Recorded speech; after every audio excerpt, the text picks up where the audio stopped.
Mais malheureusement, puisque ce sont les privés, on en fait ce qu'on veut. Et les parents n'étant pas outillés à la matière, il y a moi qui est dans la classe. Le gars, il a photo ordinateur, il a l'impression qu'il y a un des amayele. Et puis, il y a école en Goa. Comment il y a frère informatique. Année Mobimba, moi, je suis monté. Il y a 2 ans, je suis ça préfère. Non, mais c'est vrai. 2 ans, et puis, année Moko, année on a cacao, bako bongi sa toilette. Basengi va 25 000 francs. 25 000 francs, on a école Mobimba. Ngana abina na directeur des études. Oui. Na école bana ba combien? Ya ibagitina te. Ngabine tanga lobi ngabi naka journaliste. Et puis 25 000 wana. Bozong selanga. Parce que multiplier ba boye sali boy bazongi selanga. Babina yebsa ba parents mzute. Oh mais c'est yokani déjà. Ngai na kepe na yebisi moi nanga yebisa pe mama na beni. Yebisa pe nini bazongi selanga mbongo. Bango pe bakei réunion de parents ngai ba betsa biso na réunion de parents na lobby ango ngai kutu bazongi selanga mbongo. Na kubomba te. Bazongi selanga mbongo. Ba parents mtu il faut bozongi selanga biso te mbalo to ko sala te. Ya ne passé jaboliaki bozongi sa yango anoyo etikala. Et comment qui problème. Parlons de l'anglais. Donc ministre wana et là quand on banda gratuité il y a école primaire et loco parce que wana et là qui na Sénat il y a 1+4 et l'Obama déjà et Salama il y a la mikanda il y a olobelangote il y a olobelakaka il faut une école na limité ce n'est pas normal. Mais vous savez, c'est l'histoire de gratuité. Dans le ya mabete bandeko. Tant on lobby les cambo, pourtant toi na bateau sengeli ba lobby la biso. C'est parce que to pona ngape ba mala mabe. Hein? To pona ne bateau mabe. Ba député. Mais to pona ne ba député mabe. Mais pour ceux qui maman Nelly a hier lobby bo zana nanga. Ah yes que yo zana là. C'est ça. Mais quand on est pour maman Nelly a la députée fa zana mbongo. Pourtant makamoto zo loba yango ne ko changer mbongo. Député le banasnel bobo câble là il est à 2 mètres après si la population le monde le là personnellement na kana ya population kana ya éducation donc tu peux lancer projet na no sango mingiao to lobi projet nga pena tanga oyo to démontrer na bato musuzu ke pour na otanga bana gratuit ça dikamba volonté il y a volonté ezali comme il y a volonté politique pour bana na biso batanga gratuit ça comme il y a volonté politique. Nous allons démontrer ça. L'État va subventionner. Comment vous imaginez? Dans le ministère de PSP, il y a des bancs où ils sont destinés à l'école. Ces bancs se retrouvent entre les mains des individus. Comment? Comment vous imaginez? Bakabole ba balance. On doit dénoncer ces choses. Bakabole ba balance. Quelques jours plus tard, moi, un inspecteur, moi, azote que les même balance. Ils ont bimela wapi. Comment vous imaginez bakabole ba livre? Ba livre auto kabola gratuitement. Mais ce qu'on l'équipe na zandu, sango. Mais les filles allez, ils ont mais ces choses-là, ils ont wapi, ils ont mauvaise foi politique. Mais il faut kanga kabango na mboko bakanga. L'impunité tu. Ba pesa ki période ba tracteur. Oh ba tracteur pour na bilanga, pour na boy. Insuffisance alimentaire boy to lona. Ba tracteur wana et ya ki soki 500. Ngana mona moko côté bilanga na biso njili brasserie. Oui. Na zone na petit poana alobi ote oyo bakabela ki noko na biso. Bakabela na bango na koka nzoko tuna te noko ngwa nani na comprendre. On revient dans le sujet, il faut d'abord savoir dans ce pays, le ministre là devait commencer par la gratuité de l'école primaire parce que mbongo e yali bambongo no ba otongela bandako bazosomba ba véhicule nini et yali mbongo il faut investir sur les enfants ce qu'on investir sur les enfants tokokota mingi plus tard to yana bana mayele donc to so préparer mais ce qui est lo biso to sala ba effort poto koma boye poto tangi na et pas ba catholique. Yanga linga ba finga ba catholique te to tangi pas ba catholique na quand tu tenge to akina ki santo to akiba mike quand tu tenge directeur na mino to akiba na mike na ki santo na bana mobutu to tanga place moko na ki santo pourquoi parce que mobutu période wana marché no mutando sala ka enseigner ya la bien bana nga ba ko ntaka tina mboka ba Congo ya ali mungala mais lelo na ba pasteur na bino wana bana batanga en Afrique du Sud ba fana na mama ya fana ka yemoko ndenge nini boko sala famille oko suivre le suivi ya bana ya ndenge nini wana to comme soko attaquer na côté ya ba parents na ba parents na tiki la bino maloba mais ndi to ça ensemble quand to loba ki ke ba invité to so la likambono mais le commun des mortels fait ba loba ki moi liloba ah pour na sujet wana to landa ya débit.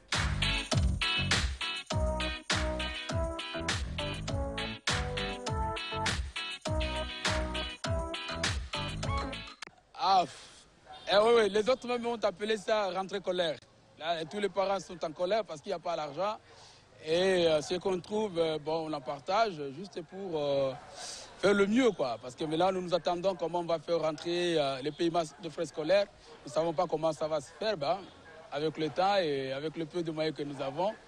Nous nous sacrifions pour les avoir, parce que ce n'est pas une charge, en fait. On investit dans nos enfants, et c'est ce que moi je crois. J'ai appris ça, je ne sais pas si c'est déjà officialisé, parce qu'on devait passer aussi par le programme. Okay? Tout dépend de quel est le programme. Est-ce que notre programme actuel est adapté pour qu'on puisse ajouter les 2 ans? Voilà. Parce que si nous avons toujours les programmes archaïques qui ne sont plus de l'actualité, moi je ne vois pas l'importance. Il faut d'abord qu'on change tous les programmes scolaires chez nous. Okay? Là, maintenant, on peut se dire, est-ce qu'on peut ajouter 2 ans? Mais là, le 2 ans, c'est pour faire quoi? Est-ce qu'il y a des compétences dans le milieu scolaire, par exemple les instituteurs? Est-ce qu'ils sont aptes, compétents pour aussi continuer à donner cours dans les 2 autres années supérieures qu'on a ajoutées? C'est ce que moi je crois. Commençons d'abord par d'abord le changement de tous les programmes. Il faut passer par une mutation de notre programme, ok?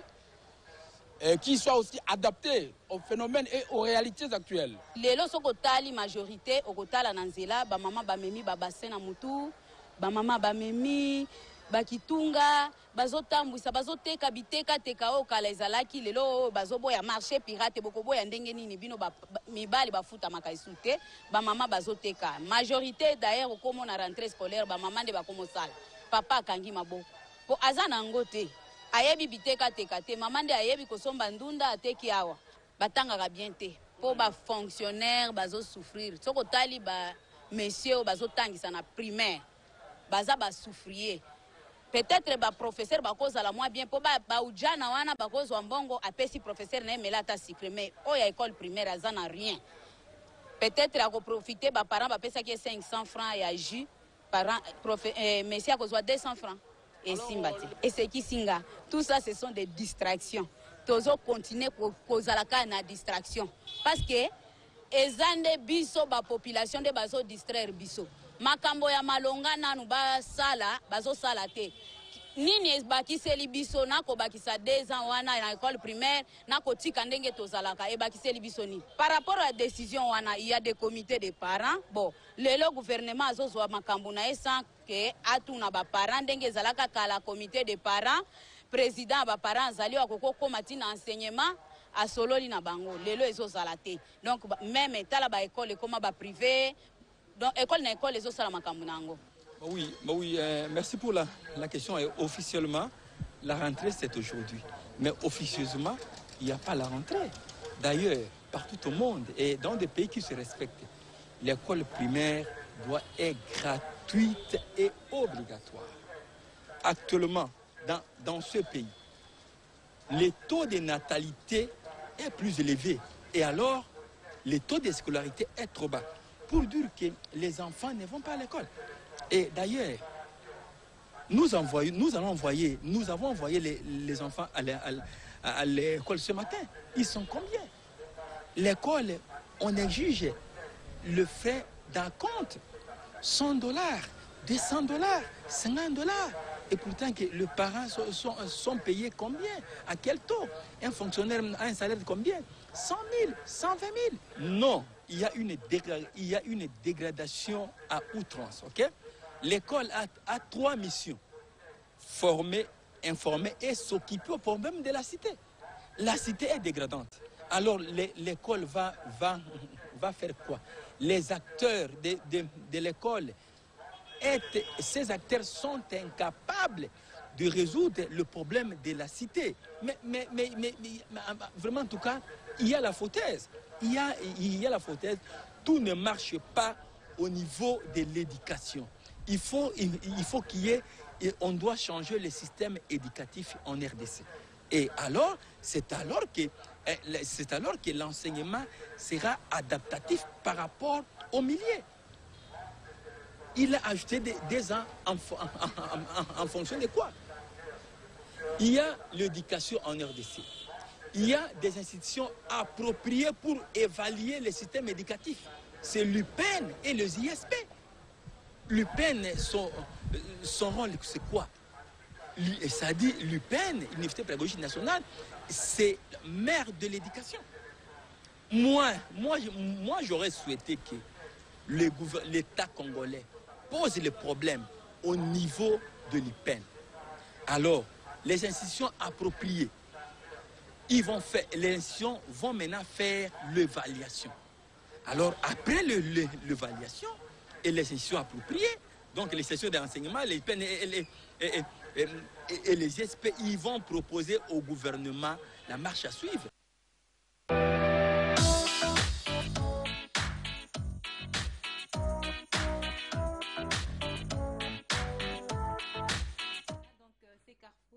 Et vous avez suivi le baladeur et surtout la rentrée, pas scolaire, mais la rentrée scolaire. Et avec une autre expression que le souffrier. Souffrier. Voilà. Je ne sais pas, territoire 33, c'est un verbe un peu. Et Baxamina. Non. Alors, il y a un enseignant, il y a un primaire. Baza ba souffrier. Bah, nous, on va faire souffrir mes parents. On a interprété. La façon laquelle, bon, commentons sur le baladeur, c'est quelque chose de très important quand même. Alors, papa l'a donné au tour de Awa. Il y a peut-être deux termes là. Rentrer colère, parce que mes parents, ils sont bien classe pour tout ça, les états généraux de l'éducation nationale. Après, la recommandation, tout tient on a. On dit bateau baoloba. Bozo qui va image au lobby ou avant-hier. Mais sur Otali, tu as la logique mon pour te dire to parents, tu vas vivre place moko, tout le monde n'a pas si moko. Et il y a des normalités.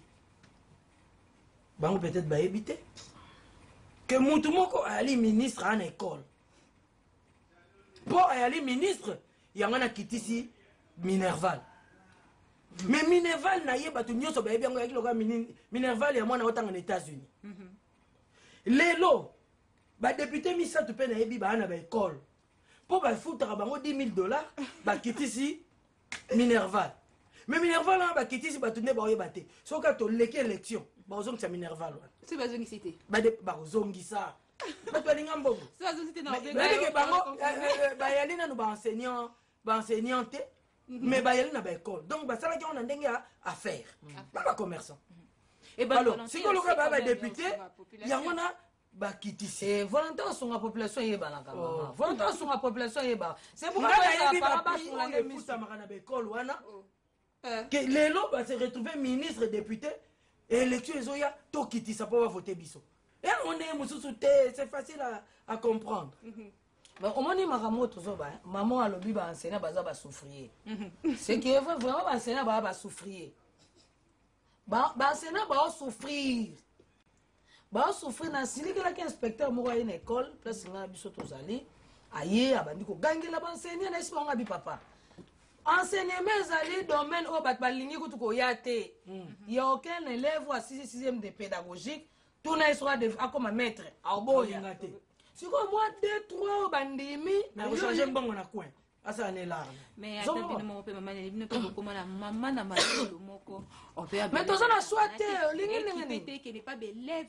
Et ceux qui n'est pas parent matolo wana tout ça maman namela non mai po bat naza souffrir. Donc mais là qui zamuté ma matolo père enseigner donc elle mon soko sonno à la muki bien à couper ta banane na ndenge sengelité. Excusez moi ni donc balobaka un ventre à famille na point d'oreille. Il n'a pas seulement d'oreille, il n'a pas de tête, il n'a pas de cœur. Mais non, seulement c'est grave alors, parce que là, ils ont touché sur quoi. Il n'a pas de conscience. Il n'a pas de conscience. Il faut toucher sur quoi éducation, il y a pas vous imaginez. Vous imaginez. naza enseignante mwana nga vai na ndako ake classe te po afuti te na ye na classe naotangisa mwana ya mutu moko boye oyo aza na mbongo afuti minerval nasilisi bapenga mpe mbongo te nazoki na ndako naketala oyo ya ngai ake classe te wana eza torture makasi. C'est plus qu'une torture barobeta motu. C'est par l'abondance du cœur que la bouche parle. Et bimako. Ya solo. Na éviter bateau na bateau na zolobela soki ba komo bwakela nga kosuko supona loba suste mais na koloba kaka. On a assez souffert. Ta maman lobi ibakisi eloko te ba mibeko bazozwa. Maman lobi likambo ya comité de parents. Oui. C'est tout à fait normal que ça sous na fête parce que ça kopa mutu. Si vous avez parents yo pesa ordre nini parce que azana la subvention moko ya l'état te. Et l'autre zoloba.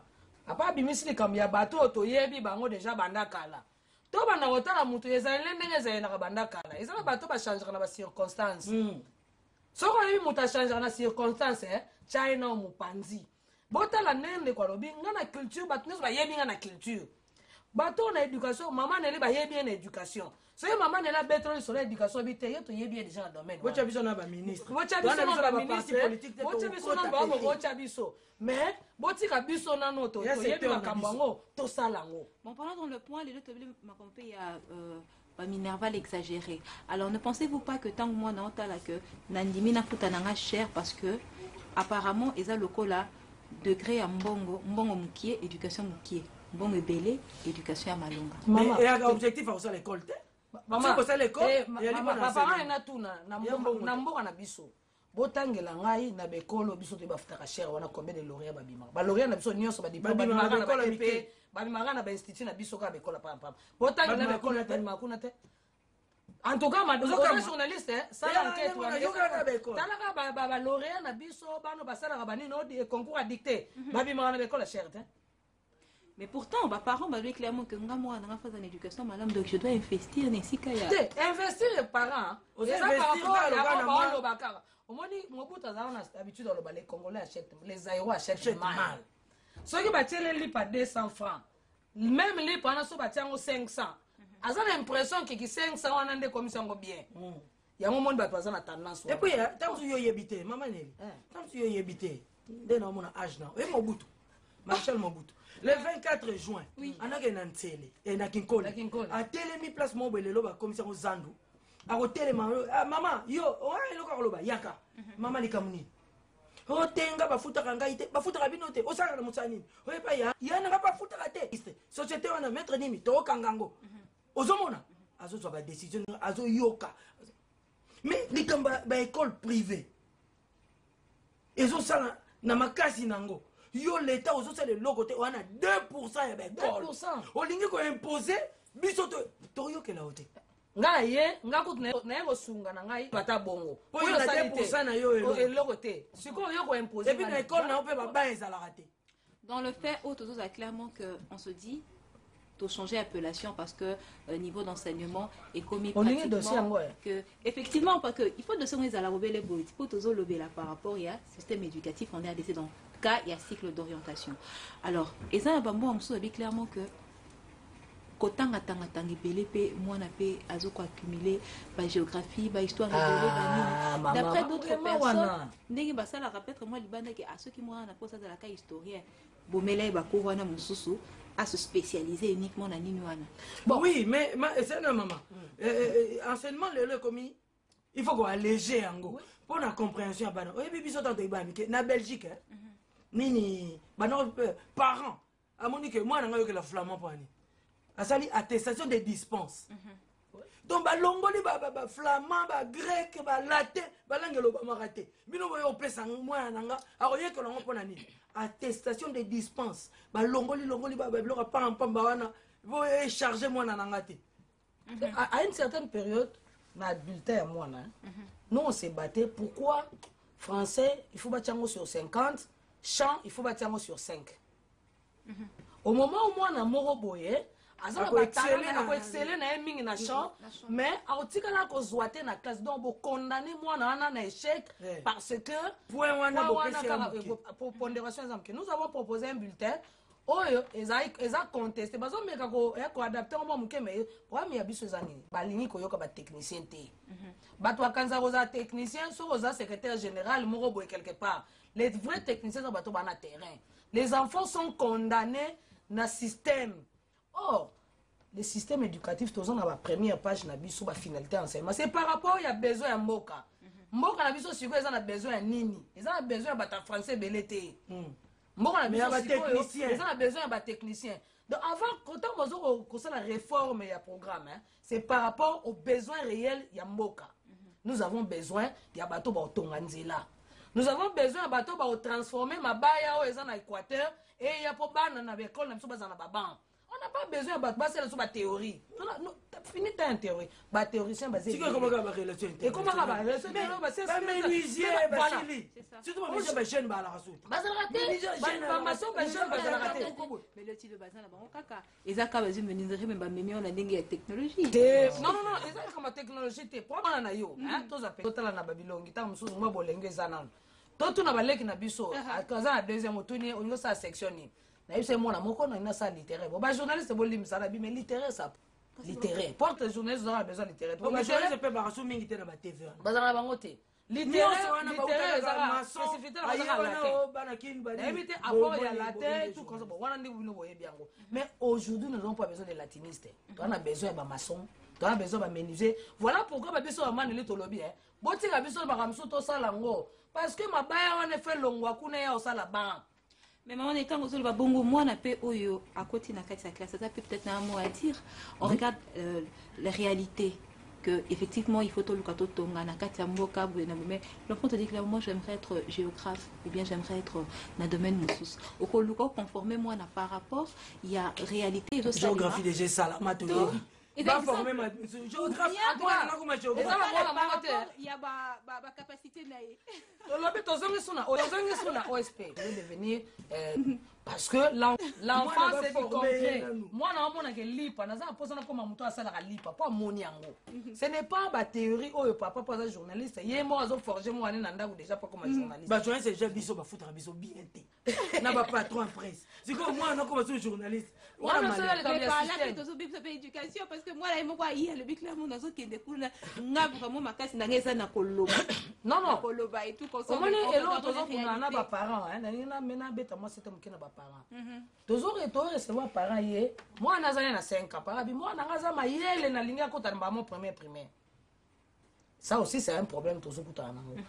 Botika ba technicien balobi kwa ngati ba après diplôme. Au PSG diplôme. Oh non, lo ba mingi. Non, c'est pas ça. Akiko bandaka tika bandela ka wana a double ka ni wana mi ko. Oui, c'est ça que les parents disent. Oh, ils oublient que ils ont frustré moi. À un certain moment, il y aura la constipation intellectuelle. Il y a un problème. Ah non, c'est ce qu'on va bulletin. Ah bah non, c'est pas bulletin. On va deuxième CO, deuxième cycle de transaction. Non, 8e. Ah, 8e. Non.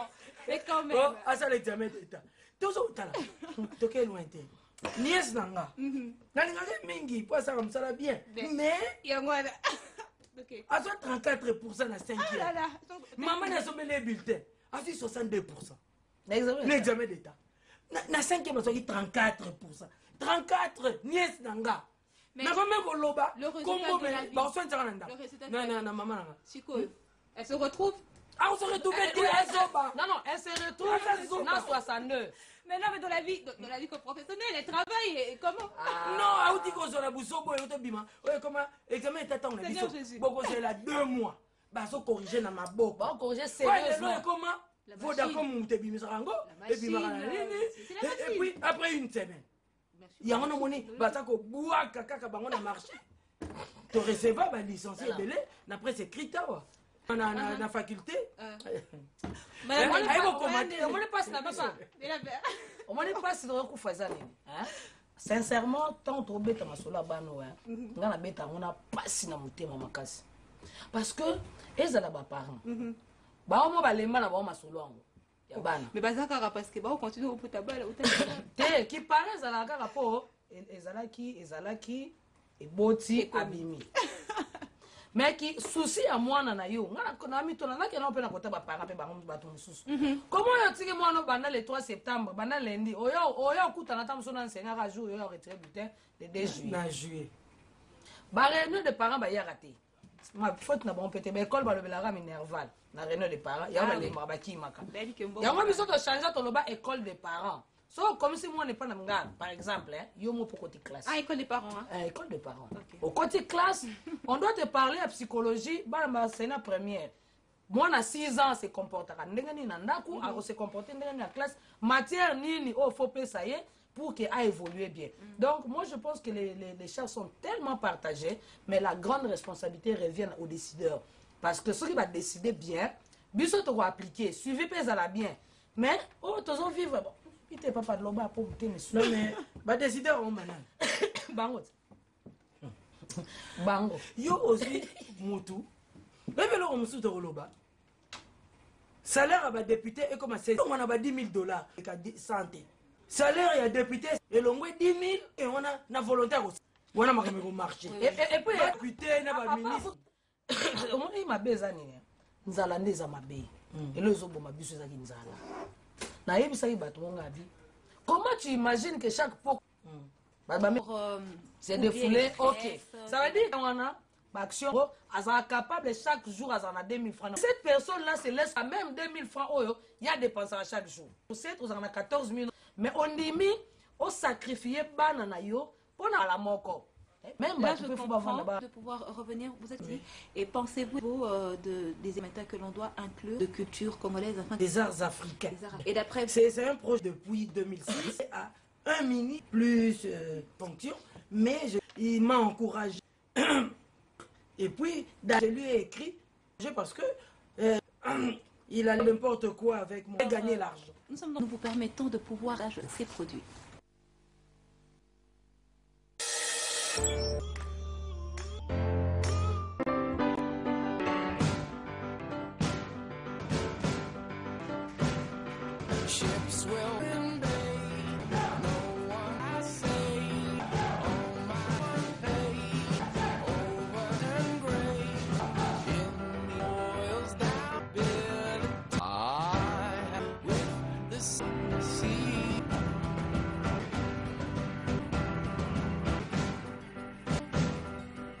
Éclaircissant. Ces produits. Monsieur Janounet, on fait un actuel Tangwa. Vous les acquis le cycle de Liango et sont de faire les acquis vraiment le Lengeni. Cycle de l'école primaire, il y a les beaux. Mon père Raphaël, en 1900, école 7, église 7. À ça, là, qui a un peu de Baksa, 4 ans. Et puis, bah, donc, et puis, bah, on va à ça là, et Comora, moyenne Saint-Raphaël, 20 mai, à aussi à l'école, et Comoraf. Vraiment, bah, c'était notre, les gens en routine, et bah, couronne. Bah, fort, on est comme un professionnel.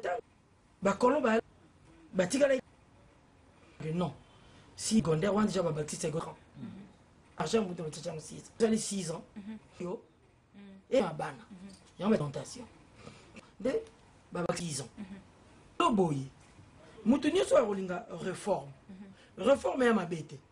Réforme, il faut au solo là, que ça, bah, enseignant, n'a pas responsable de l'école, ou il y a un domaine. Il ne faut pas que ça va commerçant. Alors, tant que ça bango, bah, solo li, tolingi, boy. Attends, bah, 7e, 8e mois. Tant que tu bah, enseigner, bah, on dit mango. Mais bon, solo la yango, les états généraux de l'éducation nationale. Tant que ça, et on a des recommandations. On a des recommandations, on a Bossali, projet de loi sur portant sur la réforme de l'enseignement. Né, il y a un robot à biloko à Sika. Il y a 7e, 8e, et on va bêter. Mais bas solo, et il y a solo, il y a ministre. Il y a le Cambo, il y a des professionnels, il y a des états généraux de l'éducation nationale. Merci, maman Nelly. Le Cambo, toujours le béda, il y a 7e, 8e. Na bandela émission na lobaki to longwaki na RDC to komi na Zaire to ala sura makamoko na era Zaire to banda ko benga ba zone na era Congo to komo benga ngo commune ezaka ndenge moko même ba venu soto tie avenue ne so mukana longo place wana ekomi avenue Jean Okambo ekomi Kambo ezaka yango mais ali le fond problème na biso eza nini elongo nga na boyi ezali ba changement ya ba kombo na legala période mo na TV na lobaki même ba programme national hein programme national révisé ba changer ka couverture elongo ezaki bleu foncé comme bleu clair nyonso ba feuille nyonso akati wana eza na makambo wana c'est ce que nous ne voulons pas problème na biso ezali fond nini ya sika na ki 7e na ki parce que ko benga ngo se nga kutu na kele bisi na journal na komi 7e C ezana ngona changement pasi yango wana so ezaka to changer ko benga to eza pas cité to vanda to solola vrai problème eza nde to yaka ko comme ça imprécis na ma voiture il y a deux exemples alors on a $2500 on a des objectifs bien assignés OK na ba nous avons vraiment des vraies photos sur la réforme. Pourquoi il faut ajouter deux? C'est vrai, tout le monde se paye et tout comme ça. C'est mentir. Que tout baté, histoire yango elo, to bakisi 4 ans, to bakisi boy. Mais il faudrait se faire sentir, on va changer. Ba moko boy et mon chose mutongo alali, biso ezali, mona ngalo. Ngana iba appellation après. Bon, après que entre-temps, voir évolution to OK. Non. Ça qui est publicité n'est pas vous le que vous continue tout ça la radio TGA to bosser na ba côté. Donc ça mois septembre, ça c'est une demande officielle. Dans un mois septembre, ce qui va ko permettre chaque jour hein, il y a ces peu. Na ko préférer. En tout cas, que zaki de comme vraiment na souka ba fête qui anniversaire to programme AB. Anniversaire. Merci. D'abord fête qui année et bon anniversaire note à Janon, oui merci. Maman là c'est la bien-aimée de on la souhaite à elle. Elle s'appelle Evelyne Timba. Donc monde avant pas ça et puis salutations à Lipa Sanae, Sandra Nzouzi Zola et salutations à Sasa Talo. Donc merci l'équipe Oignon surtout pour accompagner Kibiso. On est vraiment ensemble et on va clôturer avec l'anniversaire de Nana Loubouma. Donc bon anniversaire, la grande sœur de maman Nelly Loubouma. De maman Nelly. Ouais. Donc on dit bon anniversaire et merci à cette grande équipe. Donc on voit l'équipe, donc je ne peux pas citer vraiment tout le nom, Bazawana, je vois Papado, et donc on se retrouve précisément le mercredi prochain pour un nouveau numéro.